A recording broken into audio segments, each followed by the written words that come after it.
So there I was at Sarah's birthday dinner 3 years ago, scanning the table like I always do. You know how it is. Checking out who brought who, mentally cataloging which guys were worth my time and which ones were complete wastes of space. Most of Sarah's friends date these absolute losers. I swear, like this one girl brought some guy who still lived with his mom at 32. Are you effing kidding me? But then I noticed Randy sitting across from me, not saying much, just listening to everyone else's drama with this little smile. He wasn't trying to impress anyone or doing that obnoxious thing where guys interrupt every 2 seconds to talk about themselves. I'm pretty selective about who gets my attention. I mean, I have to be right. I'm not like these other girls who'll settle for any idiot with a pulse. Randy seemed different though, like he actually had his shit together. So I figured maybe he was worth finding out more about. When Sarah introduced us, he didn't do that gross thing where guys immediately start bragging about their job or their car or whatever. He just asked me questions about myself and actually listened to my answers. Novel concept. Apparently, by the end of dinner, I decided he was definitely worth my time. He was 31, had his own place, worked as a mechanical engineer, not flashy, but stable, and when he asked for my number, he didn't do it in front of everyone like he was performing or something. He waited until we were walking to the parking lot and asked quietly, like he actually cared about my answer, instead of just trying to show off to his friends. The first couple months of dating Randy were actually pretty refreshing after all the losers I'd been dealing with on dating apps. He planned actual dates instead of just suggesting we hang out at his place. And he never once pressured me about sleeping together. Most guys start getting pushy after like 3 dates. But Randy seemed perfectly content to take things slow. I appreciated that. It showed he respected me and wasn't just trying to get laid like every other guy in this city. He'd pick me up for dinner and actually get out of the car to walk me to the door instead of just sitting there honking like some teenager. We'd go to nice restaurants where he'd ask me about my day and remember details from conversations we'd had weeks before. When I mentioned I love this little bakery downtown, he surprised me the next weekend by taking me there for breakfast. It was sweet, I guess. He was definitely putting in effort. By month 3, when we finally did sleep together, I was pretty convinced I'd made a good choice. Randy was nothing like the immature guys I usually attracted. He talked about wanting to buy a house, about planning for the future, about building something real with someone. My family loved him immediately. My mom kept saying how grounded he was, how reliable. Even my dad, who hates everyone I date, actually seemed to approve. The proposal came about 8 months in, nothing too dramatic or over the top. He took me to the same restaurant where we'd met at Sarah's party and did the whole ring thing during dessert. It was romantic enough, I suppose. The ring was decent, not huge, but not embarrassing either. He clearly put thought into picking something I'd actually wear. When I said yes, he got this huge grin on his face like he'd just won the lottery or something. Planning the wedding was mostly smooth because Randy just agreed with whatever I wanted. He didn't have strong opinions about flowers or colors or any of that stuff, which made everything easier. His only request was that we keep it relatively small and not go crazy with the budget. Practical, like everything else about him. The wedding itself was nice, nothing too fancy, but elegant. Everyone kept commenting on how happy we looked together, how perfect we were for each other. But honestly, by our 3rd month of marriage, I was already starting to feel a little restless. Don't get me wrong, Randy was a good husband. He helped with housework. He remembered to pick up groceries. He never left dishes in the sink. But there's something about that level of predictability that starts to feel suffocating after a while. Same routine every day, same conversations over dinner, same weekend plans. I found myself wondering if this was really all there was to married life. That's when Ryan sent me that congratulations message on Facebook. Ryan was this guy I used to work with at my old job, always been a little too flirty, but in a fun way that made work more interesting. His message was simple enough. Saw your wedding pics. Congrats? Hope married life is treating you well. Innocent. Right. But something about hearing from him made me feel more awake than I had in weeks. I figured there was no harm in responding, just being polite. So I wrote back thanking him and asking how he was doing. He mentioned he was still single, still living downtown, still causing trouble. That last part with a winking emoji that made me smile, despite myself. Randy was upstairs watching some boring documentary about engineering marvels, and there I was in the kitchen, actually excited to check my phone for the first time in months. The texting started innocently enough. Ryan would send me funny memes during the day, or complain about his coworkers, or ask my opinion on random stuff. It was nice having someone to talk to who didn't want to discuss mortgage rates or retirement planning. Ryan was spontaneous. Unpredictable. The complete opposite of Randy in every way. Where Randy was quiet and thoughtful, Ryan was loud and impulsive. where Randy planned everything weeks in advance. Ryan made decisions on a whim. Within a few weeks, our conversations had gotten a lot more personal. Ryan started telling me how he'd always thought I was too good for that corporate job, how I deserved someone who appreciated how smart and funny I was. He'd send me messages saying he couldn't stop thinking about me, asking if I ever wondered what might have happened between us if I hadn't left that company. And honestly, I was wondering the same thing. I started keeping my phone on silent so Randy wouldn't hear the constant buzzing of notifications. Not because I was doing anything wrong, obviously, but because I knew Randy wouldn't understand. He'd probably get all jealous and possessive, maybe even demand I stop talking to Ryan entirely. Men can be so insecure about their wives having male friends. I didn't want to deal with that drama, so I just kept the whole thing to myself. When Ryan suggested we meet up for coffee to catch up properly, I didn't see any harm in it. We were just friends, after all. Old coworkers reconnecting. Randy was working late that week on some big project, so I told him I was meeting Sarah for drinks and drove downtown to meet Ryan instead. It felt good to get dressed up for something other than grocery shopping or dinner with Randy's boring friends. Ryan looked exactly the same, still had that cocky smile that used to drive me crazy at work, still dressed like he was trying to impress someone. We ended up at this little wine bar instead of a coffee shop, and before I knew it, we'd been talking for 3 hours.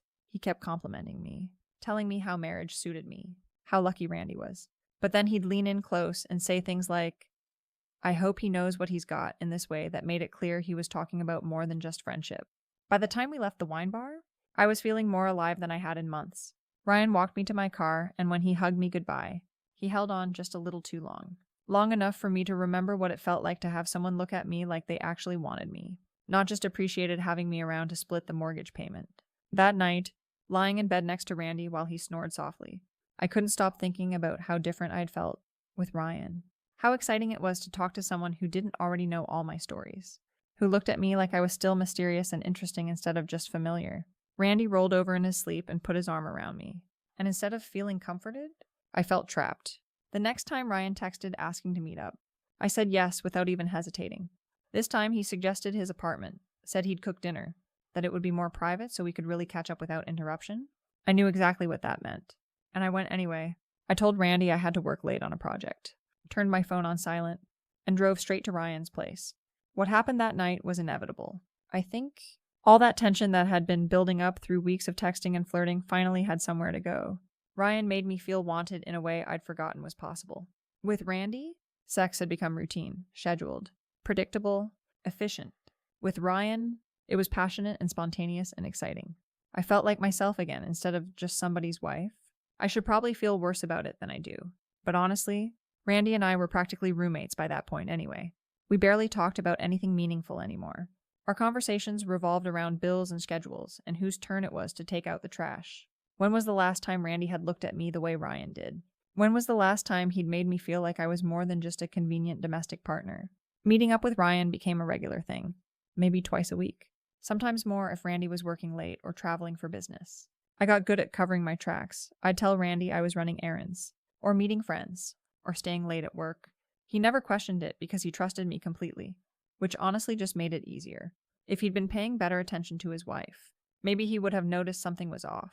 Ryan and I would meet at hotels mostly, sometimes at his apartment if I could get away for longer. He made me feel like I was 25 again, like I was this desirable woman instead of just someone's boring suburban wife.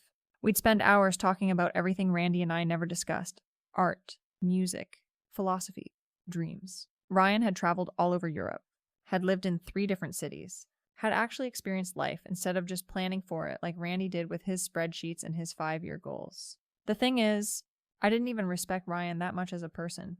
He was selfish and immature and probably not someone I'd want to build a life with. But that wasn't the point. The point was that he made me remember who I used to be before I got caught up in Randy's world of practical decisions and sensible choices. With Ryan, I felt spontaneous and alive and free. I thought I was being so careful about everything. I had my stories straight. I kept my phone locked.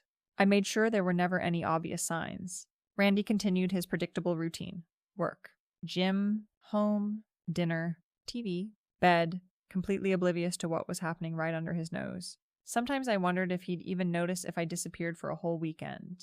That Tuesday started like any other day. Randy left for work around 7:30, kissing me goodbye and reminding me he might be home early because his afternoon meeting got canceled. He was planning to surprise me with lunch from that Thai place I like. Sweet, I guess, but also typical Randy. Always planning little gestures instead of grand romantic moments. I waited until 9 to text Ryan, asking if he was free that afternoon. He said he'd just gotten back from a business trip and was working from home. Suggested I come over around noon. Perfect timing. I could be there and back before Randy even thought about leaving work early.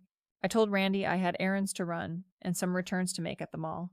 He barely looked up from his coffee and said, okay, have fun like he always did.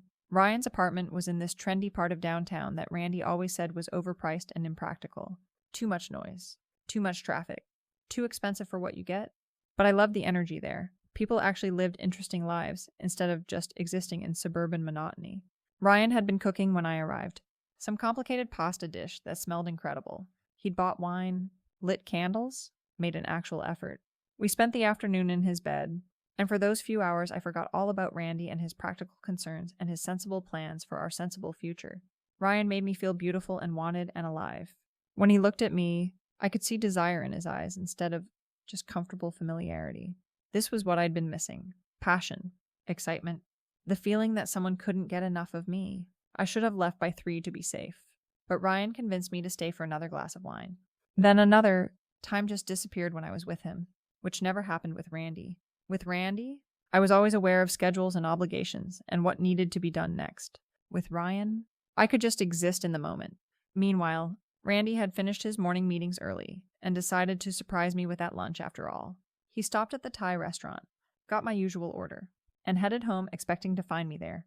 When the house was empty, he figured I was still out running those errands I'd mentioned. So he decided to pick up a few things at the grocery store while he waited for me to get back. That's where he ran into Jessica, one of my friends from book club. She saw him in the produce section and came over to chat, asking why I wasn't with him. When Randy looked confused, she mentioned that she'd talked to me the day before, and I'd said something about having lunch with Randy on Tuesday. She thought it was sweet that we still did lunch dates after being married. Randy just smiled and said something non-committal, but I know him well enough to know his mind was already working through the timeline. I'd told him I was running errands. I'd told Jessica we were having lunch together. One of those things wasn't true, and Randy's methodical engineer brain would have started calculating possibilities immediately. He came home and sat in our living room with all the lights off, just waiting. I got back around 4:30, still buzzing from my afternoon with Ryan, completely unaware that my perfectly constructed lie had just fallen apart, thanks to one innocent conversation in the grocery store produce section. The house felt different the moment I walked in. Too quiet. Too still. I called out Randy's name and heard him say, "I'm in here from the living room." But his voice sounded strange. When I found him sitting in his chair in the dark, not even the TV on, I knew something was wrong. "Is it true?" he asked without any preamble. Just those 3 words, spoken quietly in the darkness. I felt this sick drop in my chest. But my first instinct was to play dumb. Is what true? But even as I said it, I could see from his expression that he already knew. There was no point in lying anymore. "Yes," I whispered. Randy just nodded once, like I'd confirmed something he'd already figured out. "I'm filing tomorrow," he said, and got up from the chair. That's when I completely lost it. I started crying like my soul had left my body, begging him to let me explain, telling him it didn't mean anything, that I loved him, that we could work through this. But Randy didn't touch me, didn't hug me, didn't even look at me with anger. He just looked tired. "I'm filing tomorrow," he repeated, and walked upstairs. I followed him, still crying, still trying to explain. But Randy had already shut down completely. He wouldn't engage, wouldn't fight, wouldn't even yell at me. He just started pulling clothes out of his dresser and packing a bag like I wasn't even there. When I asked where he was going, he said he'd stay at his brother's place until he could figure out something more permanent. "Don't you want to try to work this out?" I asked. "Don't you want to fight for our marriage?" Randy stopped packing and looked at me for the first time since I'd gotten home. "There's nothing to fight for," he said. "You made your choice." And that was it. He left that night and I never saw him again except at the lawyer's office. True to his word, he filed for divorce the next morning. No counseling. No trial separation. No second chances. Just done. Like flipping a switch. The whole process took less than 4 months because Randy didn't want anything except his personal belongings and his peace. He didn't fight me on the house or the savings or any of it. His lawyer said he just wanted it over with as quickly as possible. The only thing he requested was that our mutual friends not give him updates about what I was doing with my life. He wanted a complete clean break. I kept thinking he'd change his mind, that he'd realize people make mistakes, and marriages are worth fighting for. But Randy had made his decision and stuck to it with the same methodical determination he applied to everything else in his life. No drama. No big confrontations. No emotional scenes. Just paperwork and signatures, and then nothing. The divorce was finalized on a Thursday morning in February. Randy's lawyer handed over the papers. Randy signed them without looking at me once. And then he walked out of that courthouse like I'd never existed. I sat in my car afterward, crying and hoping he'd come back to say something, anything. But his car was already gone. That was 3 years ago, and I haven't heard from Randy since. Not a text, not an email, not even a response when I sent him a message last month asking how he was doing. Complete radio silence, like our entire relationship never happened. Meanwhile, I'm working 2 jobs to afford rent and daycare for Anna, my 14-month-old daughter, with Marcus, another bad decision who disappeared before she was even born. The dating scene is absolutely brutal when you're a single mom. These guys on the apps are all terrified of commitment. And the second you mention having a kid, they either ghost you completely or make it clear they're only interested in something casual. I've been on dozens of dates in the past year, and every single one ends the same way. Either they're not ready for anything serious, or they're intimidated by the fact that I actually know what I want in life. It's frustrating because I've grown so much since my marriage ended. I've learned to be independent, to handle my own problems, to prioritize what really matters. I'm not the same person who made those mistakes with Ryan 3 years ago, but apparently that doesn't matter to anyone. The dating pool is full of immature guys who want to play games instead of building something real. Sometimes I wonder what Randy's doing now, whether he ever thinks about me, whether he's found someone else to share his predictable little life with. Probably some boring accountant who thinks his engineering stories are fascinating and never needs anything more exciting than dinner at chain restaurants. Good for them, I guess. Anna's starting to walk now, taking those wobbly first steps around my tiny apartment while I try to keep up with everything. Daycare, work, laundry, groceries, bills. It's exhausting doing it all alone. But I'm managing, even if some people think I should have been more grateful for the stability I had before. They don't understand what it's like to need more than just someone who pays half the mortgage and remembers to buy milk. I'm not proud of how everything went down, but I can't change the past. All I can do is focus on being the best mom I can be to Anna and hope that eventually I'll meet someone who appreciates what I have to offer. Someone who understands that relationships need passion and excitement, not just compatibility and shared Netflix passwords. Maybe Randy was right to walk away. Maybe we weren't as compatible as I thought we were. Maybe he deserves someone who's satisfied with his version of happiness. And I deserve someone who can give me the kind of love I actually need. Either way, we're both probably better off without each other, even if the path to figuring that out was messier than it should have been.